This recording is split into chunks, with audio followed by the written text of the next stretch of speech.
No vídeo de hoje eu gostaria de falar a respeito de um vírus muito mais perigoso, muito mais tenebroso, muito mais devastador do que o coronavírus, esse vírus que está se espalhando pelo mundo e trazendo grande desespero para as pessoas. O nome desse vírus se chama pecado. A Bíblia diz que o pecado ele é a transgressão da lei de Deus. Muito embora hoje em dia as pessoas tentem relativizar esse termo, ele ainda continua sendo o conceito verdadeiro de pecado. O apóstolo Paulo, quando ele escreveu sua carta aos Romanos, ele disse que todos pecaram e carecem da glória de Deus. Ou seja, todos nós pecamos. Nesse momento de incertezas em que as pessoas estão desesperadas, não sabem do futuro, não sabem o que vai acontecer com a economia, não sabem o que vai acontecer com essa doença, as pessoas ficam desesperadas, mas elas esquecem do principal, que é o pecado que está dentro delas. O problema é, esse pecado ele tem um efeito muito mais devastador do que o próprio coronavírus ou qualquer outro tipo de vírus ou doença que a pessoa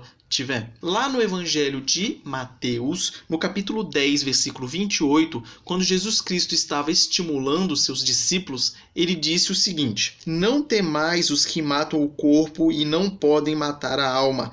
Temei antes aquele que pode fazer perecer no inferno tanto a alma como o corpo."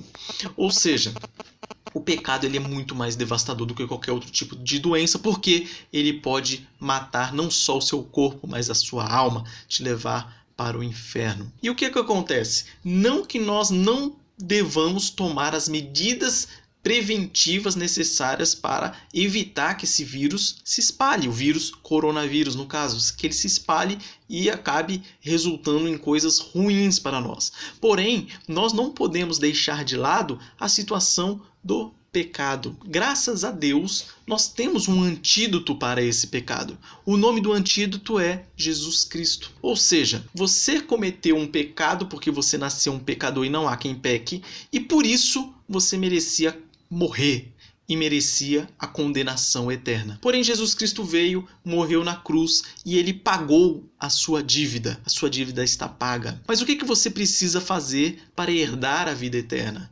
Simples, você precisa se arrepender dos seus pecados, se arrepender da vida pecaminosa que você tinha, crer em Jesus Cristo como seu único e suficiente Salvador. O detalhe é, não basta você acreditar que Jesus foi um profeta, um mestre, uma pessoa inteligentíssima que viveu no Oriente Médio há mais de 2000 anos atrás. Não, isso já é claro para todo mundo.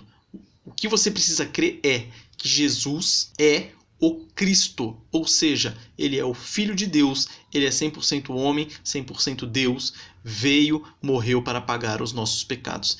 Isso é acreditar que Jesus é o Cristo. E é isso que você precisa fazer para ser liberto da escravidão do pecado, do peso do pecado e herdar a vida eterna. Seja quando você morrer naturalmente há alguns anos, seja quando Jesus Cristo voltar. Então que nós fiquemos alertas quanto a isso. De novo, não que nós não devamos tomar as medidas preventivas necessárias para evitar que o vírus se alastre, o vírus coronavírus, mas que nós não esqueçamos que nós precisamos nos arrepender e buscar a Jesus Cristo, que é o nosso único e suficiente Salvador, para que nós não salvemos apenas o nosso corpo, mas também a nossa alma. Esse é o recado de hoje, um bom final de semana a todos, um forte abraço e até a próxima.